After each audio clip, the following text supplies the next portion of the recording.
বাংলাদেশের খেলা দেখে খুশি তামিম ইকবাল।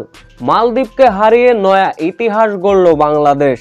শেষ মুহূর্তের চরম নাটকীয়তায় মালদ্বীপকে কেমন করে হারালো বাংলাদেশ। বিস্তারিত জানতে ভিডিওটি না টেনে সম্পূর্ণ দেখার অনুরোধ রইল। প্রথম ম্যাচের মতো দ্বিতীয় ম্যাচেও এসেও প্রথমার্ধে পিছিয়ে পড়েছিল বাংলাদেশ। প্রথম ম্যাচে সেট পিস থেকে গোল হজম করলেও এই ম্যাচে অনফিল্ডে গোল হজম করতে হয়েছিল স্বাগতিক বাংলাদেশের। ম্যাচের বয়স তখন 23 মিনিট। বাংলাদেশের সিনিয়র ডিফেন্ডার তপু বর্মন ফরওয়ার্ডের পাস থেকে ভুল করলেন। তার বাড়ানো বল মালদ্বীপের মিডফিল্ডার ইব্রাহিম হোসেন পান। তিনি বক্সের মধ্যে থ্রো ঠেললেন আলিফাসের উদ্দেশ্যে। দক্ষ ফরওয়ার্ড ফাসি বাংলাদেশের দুই ডিফেন্ডারের মাঝখান দিয়ে বল জালে পাঠালেন, যার ফলে বাংলাদেশের বিপক্ষে প্রথম লিড পেয়েছিল মালদ্বীপ।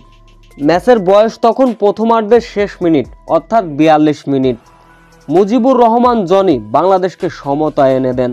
ডিবক্সের বাইরে থেকে বল পাওয়া দুর্দান্ত নিয়ন্ত্রণে এক পায়ের উপর ভর করে দুর্দান্ত গোল করে বসলেন, যার ফলে প্রথমার্ধে একে একে সমতায় ফিরেছিল বাংলাদেশ।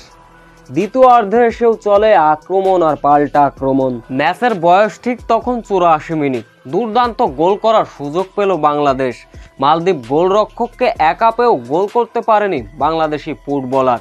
তবে তাতে কি, হতাশার মাত্রা তখন আর বাড়তে দেয়নি বাংলাদেশ।